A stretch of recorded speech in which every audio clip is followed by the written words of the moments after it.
इस कार्यक्रम के पुण्यार्जक हैं श्री अरुण कुमार जैन, श्रीमती शशि जैन, अभिषेक जैन, अभिनव जैन, रैना जैन, आन्या जैन, मेरठ, उत्तर प्रदेश। ज्ञान और विद्या के सागर पूज्य गुरुवर अपने असीम अथाह समीचीन ज्ञान के द्वारा हम अज्ञानी जीवों के अंतरंग को सदा सम्यक्त्व से प्रकाशित करते रहें। इन्हीं भावनाओं के इच्छुक गुरुवर के पावन पवित्र चरणों में कोटि कोटि नमोस्तु। लक्ष्मी घनाश्लेष प्रभवानंदन नंदितं निष्ठितार्थमजं नौमि परमात्मानमव्ययम्। आचार्य शुभचंद्र देव विरचित ज्ञानार्णव ग्रंथराज में आज धर्म ध्यान की रीति बताते हुए धर्म ध्यान के फल का वर्णन किया जाना है। कल आप लोगों ने थोड़ा सा शुक्ल ध्यान के बारे में भी सुना था कि शुक्ल ध्यान में साधक की स्थिति कैसी बन जाती है। तो आज थोड़ा सा धर्म ध्यान के बारे में बताया जाना है कि धर्म ध्यान किस रीति से किया जाता है और धर्म ध्यान करने के लिए किस तरह की मनः स्थिति चाहिए, किस तरह से चित्त की स्थिरता चाहिए। तरीका भी क्या होता है धर्म ध्यान करने का, वो भी यहाँ पर एक श्लोक के माध्यम से बताया जा रहा है। अतिक्रम्य शरीरादि संगान आत्मन्यवस्थितः नैवाक्ष्मनशोर्योगं करोत्येकाग्रताश्रितः। कहते हैं कि जो धर्म ध्यान करने वाला है, धर्म ध्यान समझ रहे हैं ना, ध्यान वैसे तो आप लोग सामान्य से बोलते रहते हो कि हम सब धर्म ध्यान कर रहे हैं, प्रवचन सुन रहे हो तो भी धर्म ध्यान कर रहे हो, प्रवचन करने रहे हैं तो वो भी करने वाले भी धर्म ध्यान कर रहे हैं, पूजा कर रहे हो तो भी आप समझते हो कि हम धर्म ध्यान कर रहे हैं। लेकिन यहाँ पर ध्यान करने की स्थिति में आने पर ही उस धार्मिक के ध्यान को धर्म ध्यान कहा जाता है ना। क्रियाओं में जब तक लगे रहते हैं तब तक वो ध्यान की स्थिति नहीं होती। कहने में आता है कि हम धर्म ध्यान कर रहे हैं, लेकिन धर्म ध्यान नहीं कर रहे हैं, धर्म ध्यान के लिए कर रहे हैं, ऐसा कहना चाहिए। क्या कहना चाहिए? धर्म ध्यान के लिए कर रहे हैं। और बहुत अच्छा इसका अर्थ ये निकलेगा कि हम धर्म ध्यान के लिए कर रहे हैं। क्या कर रहे हैं? हाँ, धर्म ध्यान के लिए कर रहे हैं, इसलिए ये धर्म ध्यान कहने में आता है, वस्तुतः धर्म ध्यान नहीं है। यानी ध्यान के लिए धर्म की क्रिया करना।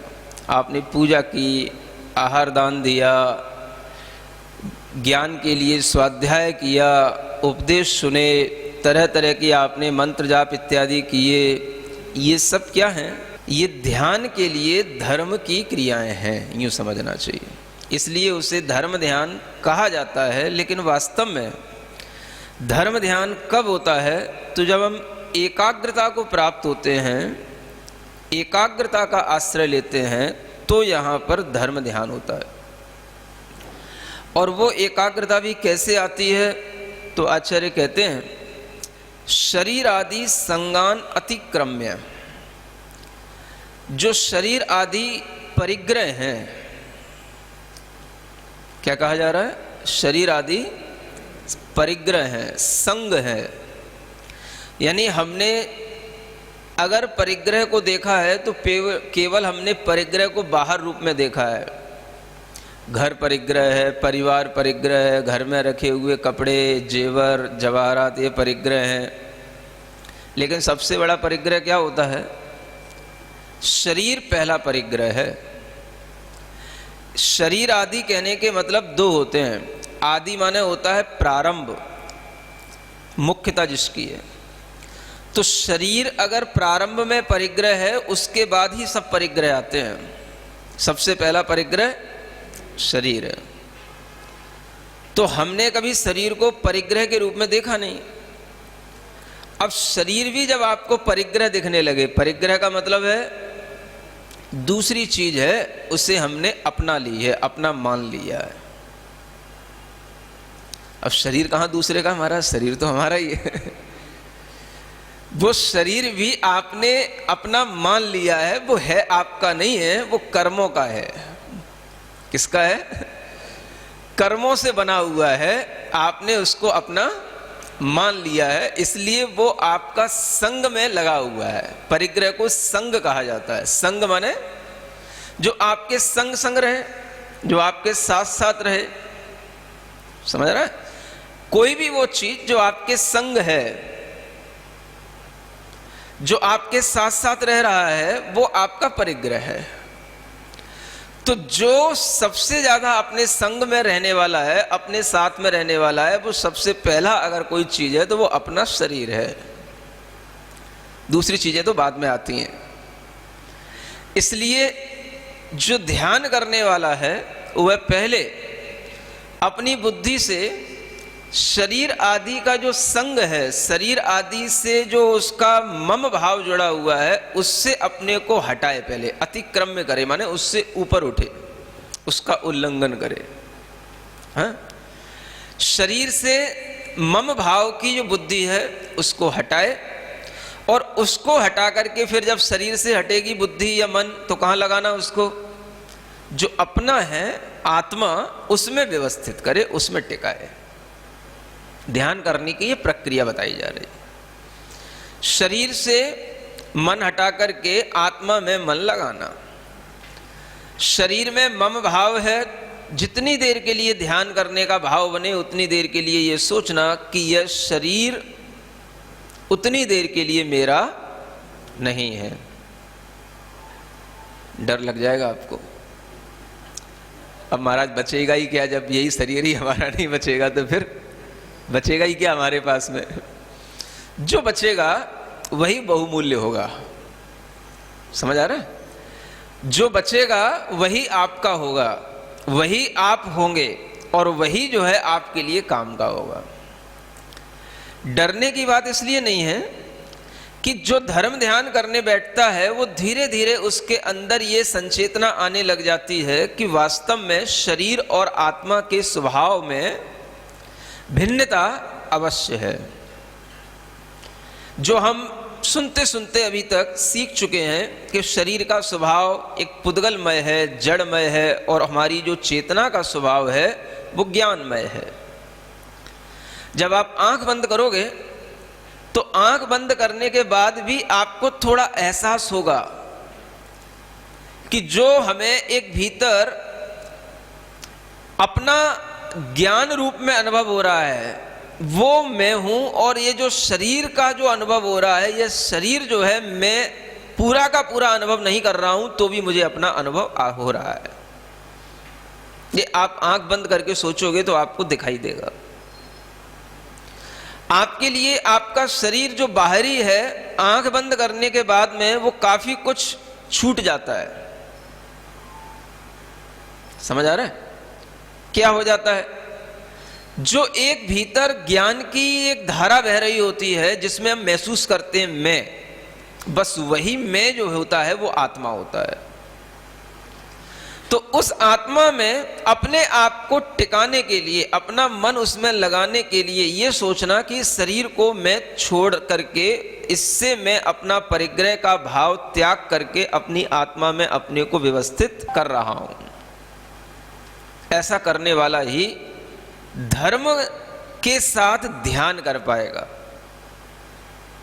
आत्मा का ध्यान कर पाएगा, परमात्मा का ध्यान कर पाएगा। मन जब उसका शरीर से ऊपर उठेगा तब। फिर एक बहुत अच्छी बात यहां कही जा रही है, नैव अक्ष मनुष्योर योगम करोति एकाग्रताश्रित। धीरे धीरे जब वो अपने आप में एकाग्र होने लग जाता है, एकाग्रता का आश्रय लेता है, धीरे धीरे उसका मन एकाग्र होने का मतलब है एक में ही लग रहा है, अन्य में नहीं लग रहा है। उसका मन शरीर में भी नहीं, शरीर के बाहर की चीजों में भी नहीं लगेगा। धीरे धीरे एक आत्मा में जब जैसे जैसे वो टिकता जाएगा, उसका सहारा लेता जाएगा, वैसे वैसे उसके अंदर ये स्थिति बनेगी कि उसकी इंद्रियां और मन दोनों जो एक साथ जुड़े रहते थे वो भी उसको अलग अलग से महसूस होंगे। कौन कौन सी चीजें? इंद्रियां और मन, इनका संयोग बना रहता है। ये हमेशा संयुक्त ही रहते हैं। जैसे कभी भी आप देखोगे, आपने कोई भी चीज को देखा, आपने कोई भी वस्तु को चखा, तो आप कभी ये महसूस नहीं करोगे कि इंद्री ने चखा कि मन ने चखा, ये चीज इंद्री ने देखी कि मन ने देखी। आपको ऐसा लगेगा ये सब चीजें एक साथ मैंने देख ली, मैंने चख ली, मैंने प्राप्त कर ली। सुन रहे हो? अगर आपको इसके बीच का एक डिफरेंस देखना है तो वो डिफरेंस तब दिखाई देगा जब आप कभी बहुत ज्यादा आपके सिर में दर्द हो या आपको कभी बुखार आया हो और आपका सिर बहुत भारी हो रहा हो, आंखें आपकी बंद हो, बुखार के कारण से आपकी आंखें भी ना खुल रही हो, और उस समय पर कोई आपसे कहे भाई ये थोड़ी सी दवाई खानी है, आंखें खोल लो, डॉक्टर आया है, थोड़ा सा आंख खोल के देखो। सुन रहे हो? तो उस समय पर आप अपने मन से कहोगे अब मुझे आंख खोलना है। क्या सुन रहे हो? अभी तो आप फटाक से देखते ही रहते हो, चखते ही रहते हो, अभी तो आपको कुछ महसूस ही नहीं होता। जब इंद्रियां काम नहीं करती और मन को हमें ऑर्डर देना पड़ता है, भाई आंख खोल के देखो, तो दवाई खाना है, दवाई खाएंगे तभी ठीक होंगे, इसलिए आंख खोलो। या डॉक्टर आया है, डॉक्टर को देखेंगे, डॉक्टर को दिखाएंगे तभी ठीक होंगे, इसलिए भले ही ताकत नहीं है आंख खोलो, डॉक्टर को दिखाओ। समझ आ रहा है? तो उस समय आप देखो, आप अपने मन से कहोगे, पहले क्या कहोगे? हाँ कोशिश करता हूँ, आँख खोलता हूँ, देखता हूँ। तो आप अपने मन को तैयार करोगे, आँख खोलो, तो पहले मन तैयार होएगा आँख खोलने के लिए। अगर आपका मन तैयार नहीं है, आप मान लो किसी गुस्से में हो, समझ आ रहा है? आपको मान लो ये भी गुस्सा हो सकता है, इतने दिन हो गए बुखार आते आते, किसी ने मुझे अभी तक डॉक्टर को दिखाया नहीं, मुझे कोई दवाई दी नहीं, मैं किसी को नहीं देख रहा, मैं किसी को नहीं बोल रहा। समझ आ रहा है? तो आप अपने मन से अब क्या हो, अब मन से राजी नहीं हो आंख खोलने के लिए। समझ में आ रहा है? या आप किसी बात को लेकर के किसी से नाराज हो तो आप आंख खोलना नहीं चाहते हो, आप नहीं देखना चाहते हो, तो आपका मन राजी नहीं हो रहा है, तो आपका मन राजी नहीं होगा तो आंख नहीं खुलेगी। क्या सुन रहे हो? मन राजी नहीं होगा तो आंख नहीं खुलेगी। मन राजी नहीं होगा तो कोई भी चीज आपके मुंह में जाएगी नहीं। तो उस समय पर आपको अपना मन राजी करना पड़ता है। हाँ ठीक है, खोल रहा हूं, देखने की कोशिश करता हूं, उठ रहा हूं। तो ये क्या हो गया? ये हम अपने मन को तैयार कर रहे हैं। मन तैयार होगा तो मन फिर इंद्री को ऑर्डर देगा, खोलो आंखें खोलो, देखो। तब आपको ये एक डिफरेंस समझ में आएगा कि मन में और इंद्री में भी अंतर होता है। मन ऑर्डर देता है इंद्रियों को, तब इंद्रियां काम करती हैं। समझ में आ रहा है? अभी नहीं मालूम पड़ता आपको, अभी तो आप सब ये भी लाओ, वो भी लाओ, ये खाओ, वो खाओ, ये देखो, वो देखो, सब एक साथ चलता रहता है। आत्मा, मन, इंद्रियां तीनों सब एक साथ मिलकर के सब काम करती रहती हैं। जब आप इस तरह से धीरे धीरे अनुभव में लाने लगोगे, आत्मा अलग चीज है, मन अलग चीज है, इंद्रियों का काम अलग चीज है, और जब ऐसे देखते देखते आपको समझ में आने लगेगा कि इंद्रियां मन के अनुसार चलती हैं, तो मन को अगर हम कहते हैं इंद्रियों में प्रवृत्ति करो, तो मन इंद्रियों में प्रवृत्ति करता है। और जब हम मन में कहेंगे नहीं, इंद्रियों में प्रवृत्ति नहीं करना है, अब आपको बुखार नहीं है, अब आपका सिर दर्द नहीं है, लेकिन आप स्वस्थ हैं, और उस स्वस्थ अवस्था में अब आप कहें मन से मैं आंखें खोल सकता हूं लेकिन फिर भी नहीं खोलूंगा। क्या समझ आ रहा है? मैं आपको देख सकता हूं लेकिन फिर भी नहीं देखूंगा, क्योंकि मैंने मन से कह रखा है अब किसी को नहीं देखना है, अभी मेरे को अपनी केवल आत्मा को देखने का टाइम है। अभी मैं ध्यान कर रहा हूं, मुझे कहां देखना है? केवल अपनी आत्मा को देखना, तुमको नहीं देखना। कोई भी आए, कितना ही बड़ा आदमी आए, कितनी ही इंपॉर्टेंट कोई भी चीज हो, कुछ भी हो, नहीं देखना माने नहीं देखना। मुझे अभी किधर देखना है? अपने को देखना है, आत्मा की ओर देखना है। जब आप ऐसा मन को ऑर्डर दोगे तभी आपकी आंखें बंद रह पाएंगी। कोई आपसे कहेगा ध्यान करते समय पर भी भाई ये काम आ गया, ये फोन आ गया, ऐसा कर दो, वैसा कर दो, ये हो जाए, वो हो जाए, कुछ नहीं। अभी कहां? अभी तो मैं आत्मा में स्थित होने की कोशिश कर रहा हूं। किसको देख रहा हूं? अभी आपको नहीं देखना, अभी आत्मा को देखना।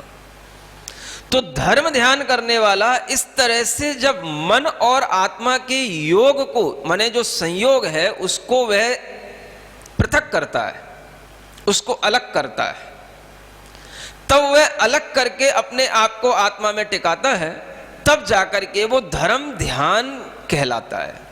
क्योंकि ध्यान का मतलब क्या है? उसमें एकाग्र हो जाना। समझ आ रहा है? जैसे सुई में कभी धागा डालते हो? अब जरूरत नहीं पड़ती कभी। अब क्या उदाहरण दे? अब तीर तो चलाते नहीं, आप तीरंदाजी तो करते नहीं है, धनुष बाणों का तो कोई उपयोग करता नहीं, गोलियां आपको चलानी नहीं, तो एकाग्रता कम महसूस होगी आपको। आपको तब महसूस होगी घर के काम अगर कभी करते हो, जो मंडी के काम है, बोरे सिलना है, समझ आ रहा है, तो सूजा लेकर के सूजे में सूतली डाली जाती है ना। घर में अगर कभी कोई वस्त्र सिलना है, कुछ करना है, तो छोटी भी सुई होती है, बड़ी भी सुई होती है, उसमें धागा डाला जाता है। अब आप उस समय देखो, आपकी एकाग्रता के बिना धागा सुई में नहीं जाएगा। समझ आ रहा है? अगर आप थोड़ा भी डिस्टर्ब हुए तो आप ऐसे ऐसे करते रहोगे, उस सुई में धागा नहीं जाएगा। और आपकी दृष्टि सही होनी चाहिए।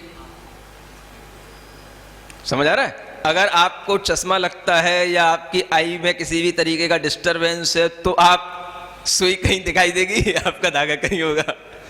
और जिसकी आंख सही होगी वो इस चीज को पकड़ेगा, ये कर क्या रहा है, इतनी दूरी पे रखे और ये कह रहा है कि मैं सुई में धागा डाल रहा हूं। समझ आ रहा है? तो उस समय पर आप देखोगे आपका मन कहीं और नहीं होगा, आप इतने एकाग्र होगे कि आपको उसके अलावा कुछ और ना दिखे। कोई आपको डिस्टर्ब भी कर रहा हो, कोई आपका हाथ भी हिलाए, कुछ भी करे, तो भी आपका उस समय पर एकाग्रता का जो भाव होगा, ऐसा ही भाव मन के अंदर आत्मा की एकाग्रता के लिए आना चाहिए, तब वो धर्म ध्यान बनता है। जब ऐसा धर्म ध्यान बनता है तब क्या होता है? आचार्य कहते हैं असंख्येयम असंख्येयम सदृष्ट्यादि गुणे पिच क्षीयते क्षपकस्यैव कर्म जातम अनुक्रमात्। उस समय पर कर्मों की निर्जरा होती है। क्या होता है? ध्यान पर, ध्यान करने के टाइम पर जब मन एकाग्र होगा आत्मा में, तो क्या होगा? जो आत्मा में कर्म बंधे हैं वो कर्म छूटने लगते हैं, कर्म ही हटने लग जाते हैं, क्योंकि आत्मा का उपयोग अब आत्मा में ही लगने लगा है। उस समय पर जो कर्म की निर्जरा होगी वो असंख्यात गुणी कर्म की निर्जरा होती है। और इस तरह की कर्म की निर्जरा करने वाला अविरत सम्यक दृष्टि गृहस्थ श्रावक भी हो सकता है, व्रती श्रावक भी हो सकता है, और मुनि महाराज भी हो सकते हैं। चौथे गुण स्थान से लेकर के सप्तम गुण स्थान तक ये कर्म की निर्जरा निरंतर चलती है। लेकिन व्रत लेने के बाद में ये कर्म की निर्जरा निरंतर चलती है। जब तक व्रत नहीं लिए जाते तब तक, जो मान लो कोई अविरत सम्यक दृष्टि है, मतलब अविरत सम्यक दृष्टि का मतलब घर में रह रहा है, व्रत नहीं लिए, लेकिन भाव उसका धर्म ध्यान करने का है, सम्यक दृष्टि होने का मतलब उसकी आत्म तत्व पर श्रद्धा है, तो वह व्यक्ति जब जब ध्यान करेगा तब तब कर्म की निर्जरा कर पाएगा, अन्य समय में नहीं कर पाएगा। लेकिन जो व्रती होगा, एक बार जो व्रत ले लेता है, श्रावक के 12 व्रत होते हैं, 5 अड़ु व्रत, 3 गुड़ व्रत, 4 शिक्षा व्रत। इन व्रतों का जो पालन कर लेता है वो व्रती श्रावक कहलाता है। उसकी 2 प्रतिमाएं होती हैं, और जो 2 प्रतिमा वाला श्रावक होगा वो हमेशा शुद्ध भोजन करेगा, शुद्ध पानी, छना हुआ पानी का ही सेवन करेगा, रात में भोजन पानी नहीं लेगा। और बाकी के 12 व्रतों का पालन भी वो करेगा। अहिंसा आदि जो 5 अड़ु व्रत हैं उनका भी पालन करेगा, गुड़ व्रत हैं, दिग्व्रत, देश व्रत वगैरह, जिनकी डिटेल बहुत हो, फिर कभी समझाई जाएगी। तो ये कभी जब 12 व्रतों का पालन करता है तो उसकी असंख्यात गुड़ी कर्म की निर्जरा हमेशा चलती है। किसकी अपेक्षा से? जो घर में रहने वाला अविरत सम्यक दृष्टि श्रावक है, जिसने व्रत नहीं लिए, वो अगर कभी ध्यान करेगा तो ध्यान में जितनी निर्जरा करेगा उतनी निर्जरा व्रती गृहस्थ हमेशा करता रहेगा, उससे भी कई गुना अधिक। किससे कई गुना? जो सामान्य व्रत रहित श्रावक है लेकिन उसकी श्रद्धा है धर्म पर, वो जितनी कर्म की निर्जरा ध्यान में एकाग्र होकर के करेगा, बहुत अच्छे भाव से करेगा, वो निर्जरा वो व्रती श्रावक खाते पीते सोते उठते समय, यहां तक कि व्यापार करते समय भी करता रहेगा। क्यों करता रहेगा? क्योंकि उसने संकल्प लिया है 12 व्रत मेरे पास में है, आजीवन उसके पास में 12 व्रत रहेंगे। ये संकल्प महीने 2 महीने का नहीं होता है, व्रतों का संकल्प आजीवन के लिए होता है। तो जो जीवन पर्यंत का जब संकल्प लिया जाता है तो वही संकल्प उसके लिए कर्म निर्जरा का कारण होता है। अब ठीक इसी तरह ये जो श्रावक जितनी कर्म की निर्जरा कर रहा है, अब मुनि महाराज हैं, उनके भी हर समय कर्म की निर्जरा होगी, लेकिन उस श्रावक से भी असंख्यात गुणी कर्म की निर्जरा होगी। श्रावक जिस समय पर ध्यान करेगा, वो व्रती श्रावक जिस समय पर ध्यान और सामायिक में जितनी कर्म की निर्जरा करेगा, उतनी मुनि महाराज बोलते हुए, सोते हुए, खाते हुए कर लेंगे। समझ आ रहा? उससे कई गुना, उससे असंख्यात गुणी निर्जरा श्रावक से मुनि महाराज की कब होगी? जब वो मुनि महाराज के महाव्रत होंगे और वो महाव्रतों के साथ में वो चर्या कर रहे होंगे, तो उस श्रावक से भी असंख्यात गुणी कर्म की निर्जरा कर रहे होंगे। समझ में आ रहा है? अब ये समझ लो, ये असंख्यात गुणी कर्म की निर्जरा का एक क्रम होता है। जिसके पास में व्रत हैं तो असंख्यात गुणी कर्म की निर्जरा होगी, क्योंकि आचार्यों ने कहा है वदानी असंख्य गुण कम कारणानी निज्जर कारणानी। व्रत जो है वो असंख्यात गुणी कर्म की निर्जरा के कारण हैं। ये व्रतों का महत्व है। इसीलिए जो गृहस्थ श्रावक होता है वह हमेशा मुनि महाराज के व्रतों के अनुरूप ही अपने व्रतों को पालने की कोशिश करता है। मुनि महाराज के व्रत तो महाव्रत हैं, श्रावक के अड़ु व्रत हैं। तो अड़ु व्रत होने का मतलब यही होता है कि जैसे महाराज व्रत का पालन कर रहे हैं वैसे हम भी व्रत का पालन करें। उसके अंदर भी उनके पीछे चलने का भाव, निश्चिंतता का भाव आ जाता है। वो कोई भी काम करेगा तो निश्चिंतता के साथ करेगा। समझ आ रहा है? उस श्रावक के अंदर भी यह श्रद्धान होगा, जब शरीर आदि भी मेरा परिग्रह है तो बाकी सब चीजें भी मेरे लिए परिग्रह ही हैं। इस श्रद्धान आ गया, सम्यक दृष्टि हो गया वो। तो सम्यक दृष्टि श्रावक के अंदर भी यही श्रद्धान चलेगा, व्रती के अंदर भी यही श्रद्धान चलेगा, महाव्रती के अंदर भी यही श्रद्धान चलेगा। श्रद्धान बढ़ता चला जाएगा, चारित्र के साथ में उसकी श्रद्धा बढ़ती चली जाएगी। अब देखो वो क्या होता है, अड़ुव्रती श्रावक है और महाव्रती मुनि महाराज। समझ आ रहा है? जब वो 12 व्रत लेता है तो उसके 12 व्रतों में एक व्रत आ जाता अतिथि संविभाग व्रत। एक व्रत आ जाता है शिक्षा व्रत के रूप में। क्या नाम है? अतिथि संविभाग। अतिथि का मतलब आपके घर में आने वाले आपके रिलेटिव्स नहीं, मेहमान नवाजी वाले अतिथि नहीं। अतिथि का मतलब हाँ, जिनकी आने जाने की कोई तिथि नहीं होती है उनको अतिथि कहते हैं। समझ आ रहा है? तो वह ऐसे मुनि महाराज के लिए वो कभी भी आ सकते हैं। उनके लिए वह समविभाग करके रखता है। समविभाग माने अगर मुनि महाराज घर में आ गए किसी भी टाइम पर, तो हमारे पास हमारे घर में ये इतना है, हम उन्हें जरूर दे देंगे। सुन रहे हो? ये अतिथि समविभाग कहलाता है। ये शिक्षा व्रत है, इससे उसे शिक्षा मिलती है। कैसा? मुनि महाराज की तरह बनने की शिक्षा मिलती है। अब वो मुनि महाराज कभी भी आ सकते हैं। समझ आ रहा है? आपने तो सोच लिया कि हमारी कॉलोनी में मुनि महाराज हैं तो आ जाएंगे। समझ आ रहा है? लेकिन पहले तो ऐसा नहीं होता था। पहले तो मुनि महाराज कॉलोनियों से दूर थोड़ा जंगल में रहते थे, वन में रहते थे, तो कभी भी आ जाते थे। पता ही नहीं पड़ता था कब मुनि महाराज को आना है। समझ आ रहा है? कोई वहां से घंटी देके थोड़ी ना आते हैं कि मैं आ रहा हूं। ना उनके साथ कोई श्रावक होते हैं, मोबाइल तो होते ही नहीं थे। तो क्या होता था, जब घर में आ गए तो मुनि महाराज के लिए पहले इतना रहता था कि वो आपके घर के आंगन तक जा सकते हैं। समझ आ रहा है? ये बात अलग है कि आप लोग आजकल घर में घुसने नहीं देते मुनि महाराज को, लेकिन उन्हें इतना अधिकार है कि वो आपके आंगन तक जा सकते हैं। समझ आ रहा है? आंगन तक जाएंगे, देख लेंगे, घूम के आ जाएंगे, एक चक्कर लगाएंगे। अगर आप उस समय पर तैयार होंगे, आपको पता पड़ गया मुनि महाराज आ गए, और आप अपने आप को तैयार रखेंगे, तो अत्र अत्र अत्र तिष्ठ तिष्ठ स्वामी आज जल शुद्ध है। आप कहोगे, महाराज रुक जाएंगे, पड़गान करोगे, प्रतिक्रमा लगाओगे, जब तक बैठोगे बैठाओगे, जब तक सब तैयारी हो जाएगी, हो जाएगा, सब हो जाएगा। समझ आ रहा है? ये होता था पहले।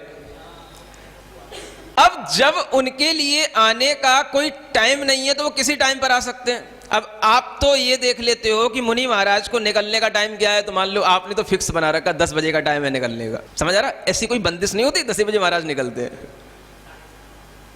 8 बजे भी निकल सकते हैं, 9 बजे भी निकल सकते हैं, दोपहर में सामायिक के बाद भी 2 बजे भी निकल सकते हैं। समझ आ रहा है? हाँ, क्या दिक्कत है? शाम होने से 1 घंटा पहले तक आपके घर पर आ सकते हैं, आहारचर्या कर सकते हैं। आपको यह होना चाहिए कि अगर मुनि महाराज हमारे घर में आ जाएं तो हम क्या करेंगे। पहले का श्रावक अपने आप को इतना तैयार रखता था, मुनि महाराज को यह भी पता नहीं होता था कि ये जैन का घर है, ये श्रावक का घर है। उन्हें क्या पता? कोई घर के आगे कुछ लिखा थोड़ी ना रहता है। घुस गए, घर में चले गए। ये चर्या होती थी पहले की, जो आपको बता रहा हूं, जब जंगलों में रहते थे।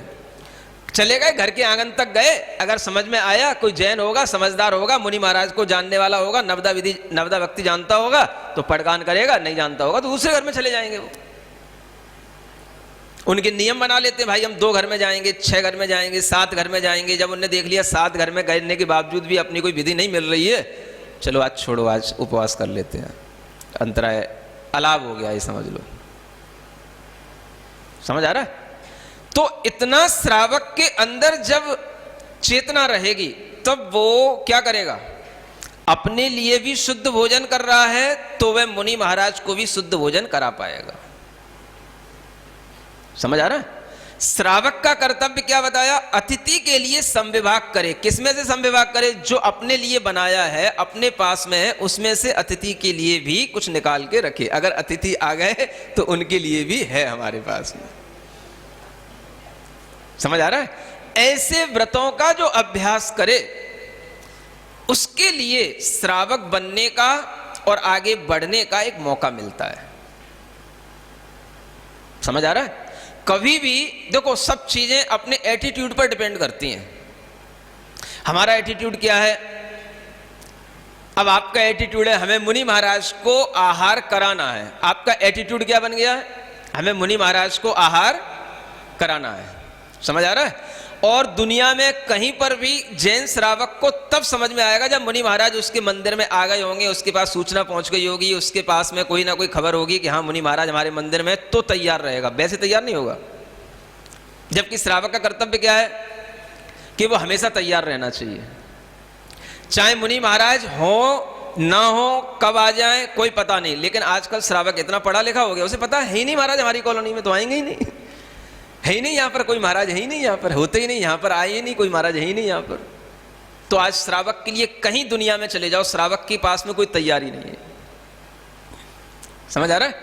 श्रावक वह है जो हमेशा अपने मन में भाव रखे, कभी भी मुनि महाराज, साधु, व्रती कोई भी अगर हमारे घर में आ जाते हैं तो हम उसके लिए कुछ देने के लिए अपने पास में तैयारी रखे हुए हैं।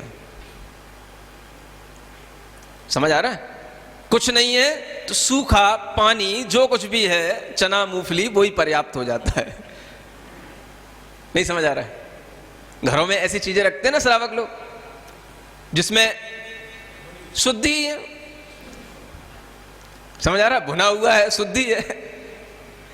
ऐसे श्रावक के जब भाव रहते हैं तब उस श्रावक को हमेशा आगे अपनी व्रत प्रतिमाओं को बढ़ाने का भाव आता है, और उसे भी भाव आता है कि मैं भी मुनि महाराज की तरह ही इस तरह की चर्या करने लायक बनूं। ये भाव उस व्रती श्रावक के अंदर आएगा जो ऐसे संविभाग का पालन करता, अतिथि संविभाग का पालन करता। अन्यथा श्रावक क्या करेगा? हमें मुनि महाराज को आहार कराना है। समझ आ रहा? एक तो ये एटीट्यूड है, और एक एटीट्यूड क्या है कि हमें अपने लिए शुद्ध आहार करना है, और अगर हमें अतिथि मिल गए तो हमारा परम सौभाग्य है, हम उसमें से अतिथि संविभाग करके फिर आहार करेंगे। वो दिन तो मेरे लिए सोने में सुहागा है। समझ आ रहा है? और अतिथि नहीं मिले तो आज का ये जो भोजन है वो मेरे लिए सोना है। एक सोना और एक सोने में सुहागा। समझ आ रहा है? एक वो शुद्ध कर रहा है इसलिए सोना हो गया, वो भाव से इसलिए कर रहा है कि वो अगर मेरे लिए अतिथि मिल जाएंगे तो मेरे लिए यह भोजन अमृत हो जाएगा, तो ये सोने पे सुहागा हो गया। और नहीं मिले तो वो पहले जो अशुद्ध भोजन करता था उसकी अपेक्षा से वो सोचेगा आज मुझे शुद्ध भोजन करने को मिला। व्रती ऐसे भोजन करते हैं, महाव्रतियों को ऐसे भोजन होते हैं। मेरा जीवन में ये शिक्षा मिल रही है कि व्रतियों को ऐसा भोजन करना चाहिए, तो व्रती बनने की ओर आगे बढ़ेगा। तभी तो कर्म की निर्जरा करेगा। जब शुद्ध भोजन पान करने की इच्छा करेगा तभी कर्म की निर्जरा हमेशा रहेगी। और उसकी कर्म की निर्जरा में ये शुद्धि का जो ध्यान रहेगा। बरसात का मौसम चल रहा है, 3 दिन से ज़्यादा के आटे मसाले घर में नहीं रखना। पानी की मर्यादा कितनी है, कितना गर्म किया था, 24 घंटे के लायक गर्म किया था कि 12 घंटे के लायक गर्म किया था कि 6 घंटे के लायक गर्म किया था, कि उसको गर्म नहीं किया तो वो अंतर मुहूर्त से ज़्यादा नहीं टिकने वाला। इस तरह की जो उसके अंदर एक विचारणा चलती रहती है, यही उसका चरित्र कहलाता है। ये चरित्र ही उसके लिए कर्म की निर्जरा कराता है। उसको क्यों ध्यान है ये सब चीजें? इससे अहिंसा का पालन होता है। 3 दिन बाद जो आटा या मसाला होगा बरसात की ऋतु में, उसमें त्रस जीव पड़ जाएंगे। त्रस जीवों की हिंसा के साथ फिर वो भोजन हमारे लिए एक तरह का अभक्ष हो गया। उसे अहिंसा का पालन करना है तो वह इतना अहिंसा का पालन करने के भाव रखता है कि इसमें त्रस जीव ना पड़े। और त्रस जीव का मतलब जानते हो? 2 इंद्रिय आदि जीव जब त्रस जीव कहलाते हैं तो उन त्रसों के अंदर उनका जो शरीर होता है वो चाहे आपको दिखे या ना दिखे, वो रक्त और मांस से सहित होता है। अगर कहीं भी किसी भी सामग्री में 2 इंद्रिय आदि जीवों की उत्पत्ति हो गई, समझ लो उसमें रक्त और मांस का संयोग हो गया। आपके लिए वो शाकाहार हो सकता है, उनके लिए जो ये चीजें ना जानते हो, लेकिन जो मर्यादा का विज्ञान जानता है उसके लिए वो शाकाहार नहीं रहा, वो अभक्ष हो गया, वो खाने योग्य नहीं रहा। वो समझ आ रहा है? इतनी मर्यादा के साथ में जब वो अपने विवेक के साथ में ज्ञान पूर्वक चलता है तो वह गृहस्थ श्रावक भी कर्म की निर्जरा हमेशा करने का एक श्रेय ले लेता है। इसी से होती है कर्म की निर्जरा, व्रतों का पालन करने से। श्रद्धा उसकी बढ़ेगी व्रतों का पालन करने से। अब आप कहो हमारी श्रद्धा खूब है, जैन धर्म पे हमारी श्रद्धा खूब है। खूब क्या है? किसका नाम जैन धर्म है? अहिंसा धर्म भी आपके लिए पालन करने में जितना आवश्यक हो वो नहीं आ रहा है, तो आपकी जैन धर्म पे श्रद्धा कैसे हुई? ज्ञान और विद्या के सागर पूज्य गुरुवर अपने असीम अथाह समीचीन ज्ञान के द्वारा हम अज्ञानी जीवों के अंतरंग को सदा सम्यक्त्व से प्रकाशित करते रहें। इन्हीं भावनाओं के इच्छुक गुरुवर के पावन पवित्र चरणों में कोटि कोटि नमोस्तु। इस कार्यक्रम के पुण्यार्जक हैं श्री अरुण कुमार जैन, श्रीमती शशि जैन, अभिषेक जैन, अभिनव जैन, रैना जैन, आन्या जैन, मेरठ, उत्तर प्रदेश।